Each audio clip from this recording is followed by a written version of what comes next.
क्या आपने कभी इतनी मेहनत की कि थक गए? इतनी बार ट्राई किया कि हिम्मत टूट गई? इतना चाहा कि मन ने कहना शुरू कर दिया, शायद मेरे लिए नहीं है। अगर आपने यह वीडियो क्लिक की है तो शायद आप उस जगह पर हो जहां मैं एक बार था।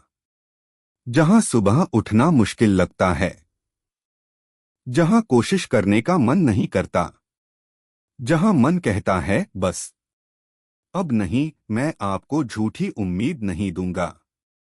मैं आपको सब ठीक हो जाएगा नहीं बोलूंगा, क्योंकि यह सुनने में अच्छा लगता है लेकिन कुछ बदलता नहीं। आज मैं आपको कुछ और दूंगा, ओशो का वो फिलॉसफी जो हार को एक नई आंखों से देखना सिखाती है। नमस्कार दोस्तों, आज हम बात करेंगे ओशो की उस टीचिंग की जिसका नाम है जीत की आशा से भरे रहो। यह कोई मोटिवेशनल स्पीच नहीं है। यह एक फिलॉसफी है जो आपकी हार को आपकी सबसे बड़ी ताकत में बदल सकती है। और वीडियो के अंत में ओशो की वो एक बात जो उन्होंने एक टूटे हुए शिष्य को कही थी, वो बात जिसने उस शिष्य की पूरी जिंदगी बदल दी, वो आपने कहीं नहीं सुनी होगी। अगर आप अभी किसी मुश्किल दौर में हो तो अगले 60 मिनट्स सिर्फ आपके हैं। 200 वर्ष पहले जापान में दो राज्यों में युद्ध छिड़ गया था। छोटा जो राज्य था भयभीत था, हार जाना उसका निश्चित था। उसके पास सैनिकों की संख्या कम थी, थोड़ी नहीं बहुत कम थी। दुश्मन के पास 10 सैनिक थे तो उसके पास एक एक सैनिक था। उस राज्य के सेनापतियों ने युद्ध पर जाने से इनकार कर दिया। उन्होंने कहा कि ये तो सीधी मूर्खता होगी, हम अपने आदमियों को व्यर्थ ही कटवाने ले जाएं। हार तो निश्चित है। और जब सेनापतियों ने जाने से मना कर दिया, युद्ध पर जाने से उन्होंने कहा कि यह हार निश्चित है, तो हम अपना मुंह पराजय के कालिक से पोतने जाने को तैयार नहीं और अपने सैनिकों को भी व्यर्थ कटवाने के लिए हमारी मर्जी नहीं। मरने की बजाय हार जाना उचित है। मर के भी हारना है। जीत का तो कोई संभावना मानी नहीं जा सकती। सम्राट भी कुछ नहीं कह सकता था। बात सत्य थी, आंकड़े सही थे। तब उसने गांव में बसे एक फकीर से जाकर प्रार्थना की कि क्या आप मेरी फौजों के सेनापति बन के जा सकते हैं, क्योंकि सेनापतियों ने जाने से मना कर दिया है। सेनापति इनकार करते हो क्योंकि एक फकीर को युद्ध का कोई अनुभव नहीं, जो कभी युद्ध पर गया नहीं, जिसने कभी कोई युद्ध किया नहीं, जिसने कभी युद्ध की कोई बात नहीं की। जहां समझदार पीछे हट जाते हैं, वहां जिन्हें कोई अनुभव नहीं वो आगे खड़े हो जाते। वो फकीर राजी हो गया। सम्राट भी डरा मन में, लेकिन फिर भी ठीक हारना भी था तो मर के हारना ही ठीक था। फकीर के साथ सैनिकों को जाने में बड़ी घबराहट हुई। ये आदमी कुछ जानता नहीं, लेकिन फकीर इतने जोश से भरा था, सैनिकों को जाना पड़ा। जहां दुश्मन के पड़ाव पड़े थे, उससे थोड़े ही दूर उस फकीर ने एक छोटे से मंदिर में सारे सैनिकों को रोका और उसने कहा कि इसके पहले कि हम चले, कम से कम भगवान को कह दे कि हम लड़ने जाते हैं और उनसे पूछ भी ले कि तुम्हारी मर्जी क्या है। अगर हराना ही हो तो हम वापस लौट जाएं और अगर जिताना हो तो ठीक। जहां दुश्मन के पड़ाव पड़े थे, उससे थोड़े ही दूर उस फकीर ने एक छोटे से मंदिर में सारे सैनिकों को रोका। सैनिक बड़ी आशा से मंदिर के बाहर खड़े हो गए। उस आदमी ने हाथ जोड़कर आंख बंद करके भगवान से प्रार्थना की, फिर खींचे से 1 रुपया निकाला और भगवान से कहा कि मैं इस रुपये को फेंकता हूं। अगर यह सीधा गिरा तो हम समझ लेंगे कि जीत हमारी होनी है, हम बढ़ जाएंगे आगे, और अगर यह उल्टा गिरा तो हम मान लेंगे कि हम हार गए, हम वापस लौट जाएंगे। राजा से कह देंगे व्यर्थ मरने की व्यवस्था मत करो हमारी। हार निश्चित है, भगवान की भी मर्जी यही है। सैनिकों ने गौर से देखा। उसने रुपया फेंका। चमकती धूप में रुपया चमका और नीचे गिरा। वो सिर के बल गिरा था। वो सीधा गिरा था। उसने सैनिकों से कहा, फिक्र छोड़ दो। अब ख्याल ही छोड़ दो कि तुम हार सकते हो। अब इस जमीन पर कोई तुम्हें हरा नहीं सकता। रुपया सीधा गिरा था। भगवान साथ थे। वो सैनिक जाके जूझ गए। 7 दिन में उन्होंने दुश्मन को परास्त कर दिया। वे जीते हुए वापस लौटे। उस मंदिर के पास उस फकीर ने कहा, अब लौट के हम धन्यवाद तो दे दे। वे सारे सैनिक रुके। उन सब ने हाथ जोड़कर भगवान से प्रार्थना की और कहा, तेरा बहुत धन्यवाद। जीवन में सारे कामों की सफलताएं इस बात पर निर्भर करती हैं कि हम उनकी जीत की आशा से भरे हुए हैं या हार के ख्याल से डरे हुए। इस कहानी में फकीर ईश्वर पर भरोसा और विश्वास रखता है, इसीलिए वह लड़ाई जीत जाता है। एक बार ओशो के पुणे आश्रम में एक आदमी आया। उसका नाम था विनोद। उसने अपना पूरा जीवन एक काम के लिए लगाया था, संगीत। एक म्यूजिशियन बनना चाहता था। 15 साल की मेहनत, हजारों घंटे की प्रैक्टिस, लेकिन उसे कोई पहचान नहीं मिली। कोई रिकॉर्डिंग नहीं, कोई स्टेज शो नहीं, कोई श्रोता नहीं। वो ओशो के पास आया, टूटा हुआ, आंखों में आंसू। बोला, मैंने हार मान ली है। अब कोई उम्मीद नहीं। ओशो ने उसे देखा, चुप रहे। फिर उठे और कमरे में एक दीपक था, उसे बुझा दिया। अंधेरा हो गया। विनोद परेशान था। यह क्या हो रहा है? ओशो बोले, अंधेरे में बैठो, इसे फील करो। विनोद बैठा। थोड़ी देर बाद ओशो ने दीपक जलाया। ओशो ने कहा, देखा, जब दीपक जला रोशनी कितनी प्यारी लगी। जब दीपक बुझा था तब तुम्हें रोशनी की कीमत पता नहीं थी। तुम्हारी 15 साल की हार वो बुझा हुआ दीपक है। जब तुम्हारी जीत आएगी तुम उसे वैसे सराहना करो जैसे कोई नहीं कर सकता। और यह सराहना करने की क्षमता ही तुम्हारी सबसे बड़ा उपहार है। विनोद उस दिन कुछ नहीं बोला, बस रोया। लेकिन आंसू पहले वाले नहीं थे। पहले वाले थे निराशा के, ये थे राहत के। और दोस्तों, आपकी जो हार है आज वो बुझा हुआ दीपक है। जीत की रोशनी आने वाली है, लेकिन उसके लिए आपको कुछ सीखना होगा। 5 टीचिंग्स जो ओशो ने दी। टीचिंग 1, आशा को हथियार बनाओ। ओशो कहते थे, आशा एक सपना नहीं है, यह सपनों को वास्तविकता बनाने का तरीका है। यह वो रोशनी है जो सबसे अंधेरी सुरंग में भी रास्ता दिखाती है। यह सुनने में सिंपल लगेगी, लेकिन इसे गंभीरता से लेना।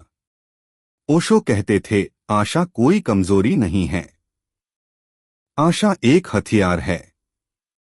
साइकोलॉजी में चार्ल्स स्नाइडर की होप थ्योरी है। उन्होंने रिसर्च में पाया, जो लोग सच्ची आशा रखते हैं वो सिर्फ बेहतर एहसास नहीं करते, वो असल में बेहतर प्रदर्शन करते हैं।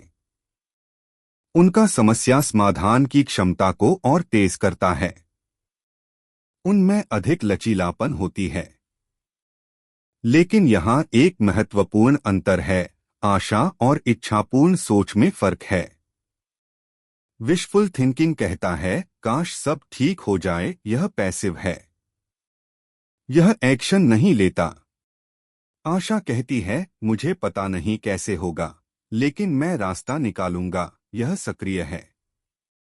यह पथ ढूंढती है। विक्टर फ्रैंकल, जिन्होंने हॉलोकॉस्ट सरवाइव किया, उन्होंने लिखा, जिसके पास जीने का कारण था वो किसी भी परिस्थिति में जीवित रह सकता है।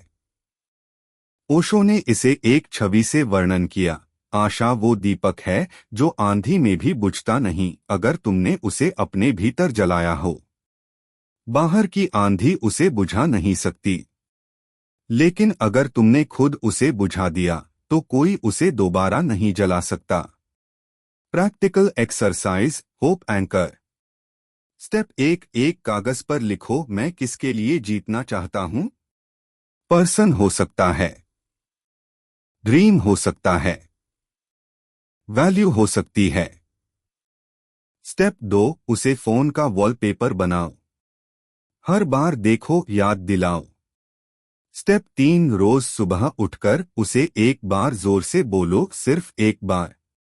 यह एंकर आपकी होप को निष्क्रिय भावना से सक्रिय बल में कन्वर्ट करेगा। टीचिंग 2, हार को गुरु मानो। ओशो कहते थे, हर हार एक लेसन है, निर्णय नहीं।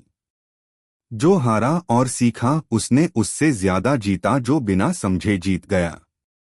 अगर तुम अपनी हार से नफरत करते हो तो तुम अपने सबसे बड़े गुरु से नफरत कर रहे हो। Thomas Edison. लाइट बल्ब बनाने से पहले 10,000 से ज्यादा फेलियर्स।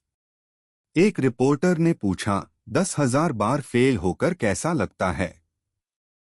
एडिसन ने कहा, मैं फेल नहीं हुआ, मैंने 10,000 तरीके खोजे जो काम नहीं करते। यही माइंडसेट है। साइकोलॉजी में एक कॉन्सेप्ट है, पोस्ट ट्रॉमेटिक ग्रोथ। जब कोई बड़ा सदमा होता है कुछ लोग दब जाते हैं, लेकिन कुछ लोग उससे बदल जाते हैं। रिसर्च कहती है, जो लोग जख्मों के साथ ग्रो करते हैं वो पहले से अधिक मजबूत, अधिक दयालु बनते हैं। आपकी हार आपको क्रश करेगी या ट्रांसफॉर्म करेगी, यह आपका चॉइस है। ओशो ने एक कहानी सुनाई। एक नदी थी, रास्ते में एक बड़ी चट्टान थी। नदी ने उससे लड़ाई नहीं की, नदी ने रास्ता बदल लिया और आगे बढ़ती रही। वो चट्टान आज भी वही है। नदी समुद्र में मिल गई। यही है जीत की आशा। रास्ता बदलो, मंजिल नहीं। फेलियर ऑटोप्सी 10 मिनट्स, असफलता का विश्लेषण 10 मिनट। अपनी सबसे बड़ी रीसेंट हार लो। 3 सवाल पूछो। पहला, इसने मुझे क्या सिखाया? दूसरा, मैं अगली बार क्या डिफरेंटली करूंगा? तीसरा, इस हार की वजह से मुझ में क्या स्ट्रेंथ आई? यह एक्सरसाइज हार को डेटा में कन्वर्ट करती है और डेटा से आगे का रास्ता बनता है। टीचिंग 3, प्रेजेंट में जीत खोजो। ओशो कहते थे, हम लोग जीत को बहुत बड़ा डिफाइन करते हैं। जीत माने करियर में टॉप पर पहुंचना। जीत माने लोगों की तारीफ। जीत माने लाखों कमाना।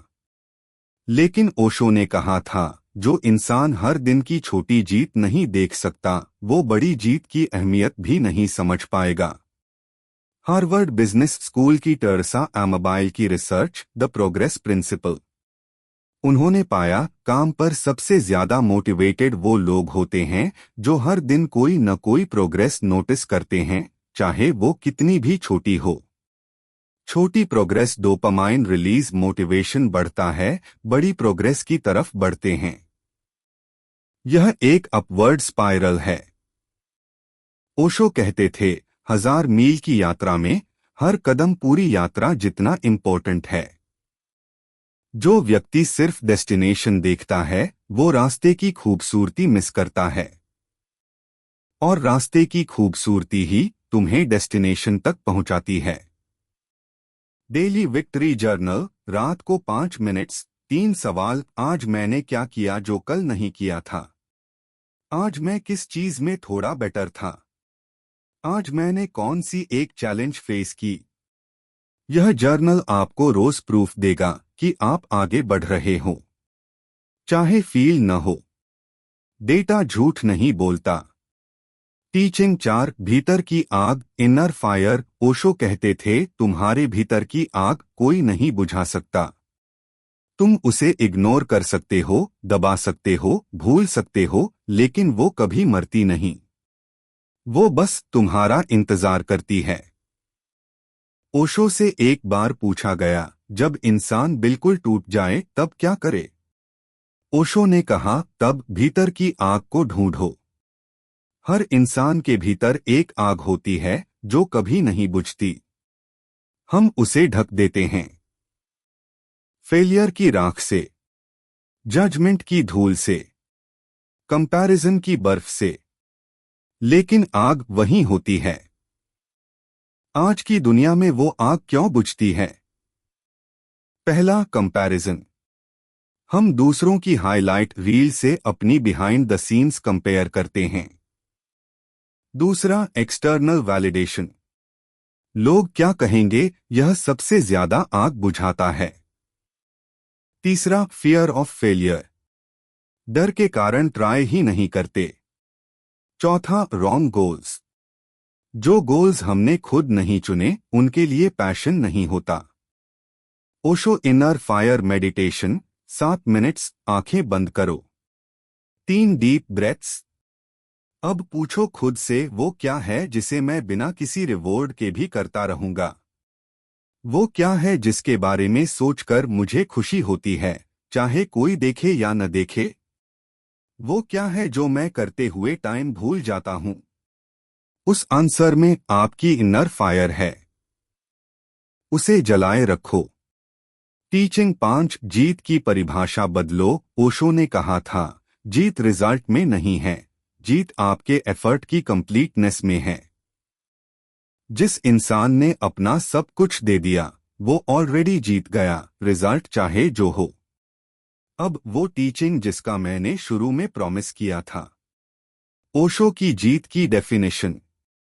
ओशो कहते थे, जीत कोई डेस्टिनेशन नहीं है। जीत एक तरीका है जीने का। जो इंसान पूरी तरह, पूरे दिल से, बिना किसी रिजर्वेशन के अपना बेस्ट देता है, वो ऑलरेडी जीत गया, चाहे रिजल्ट कुछ भी हो।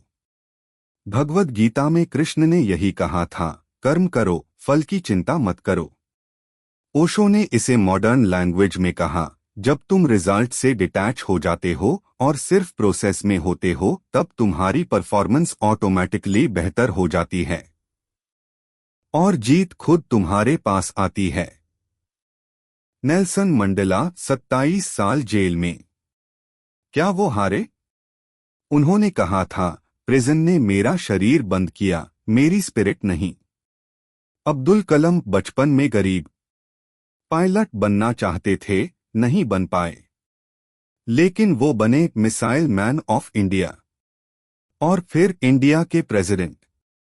इन सबने जीत को डिफरेंटली डिफाइन किया और इसीलिए वो एक्चुअली जीते। आज एक काम करो, अपनी सबसे बड़ी करंट गोल लो और उसे रीडिफाइन करो। पुरानी डेफिनेशन, मैं जीतूंगा अगर रिजल्ट एक्स मिला। नई डेफिनेशन, मैं जीतूंगा अगर मैंने पूरा दिल लगाया। यह शिफ्ट सब कुछ बदल देती है। अब आते हैं उस पार्ट पर जो इस वीडियो को सिर्फ सुनने से जीने में बदलेगा। 21 डे होप रेवोल्यूशन। 3 हफ्ते, 3 फेजेस। Week 1, awareness. हर रात 5 मिनट्स, आज की हार नोटिस करो। उससे जज मत करो, बस ऑब्जर्व करो। यह हुआ, ठीक है। Week 2, hope. Hope anchor set करो। इनर फायर मेडिटेशन, रोज 7 मिनट्स। डेली विक्ट्री जर्नल शुरू करो। Week 3, action. जो टीचिंग सबसे ज्यादा रेजोनेटेड करी उसे एक रियल लाइफ सिचुएशन में अप्लाई करो।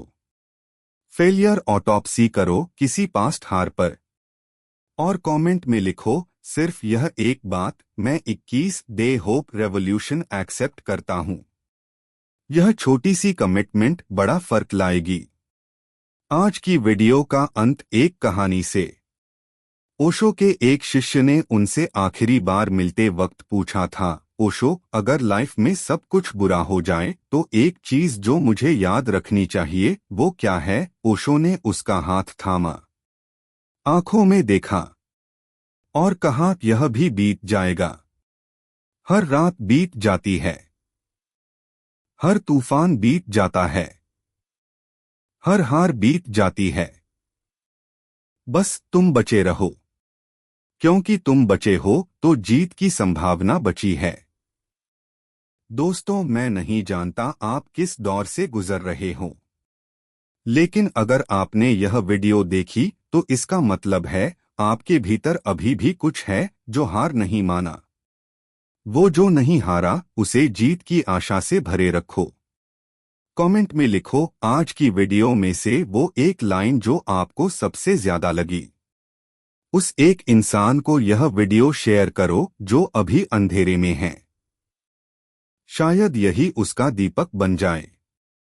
तब तक जीत की आशा से भरे रहो।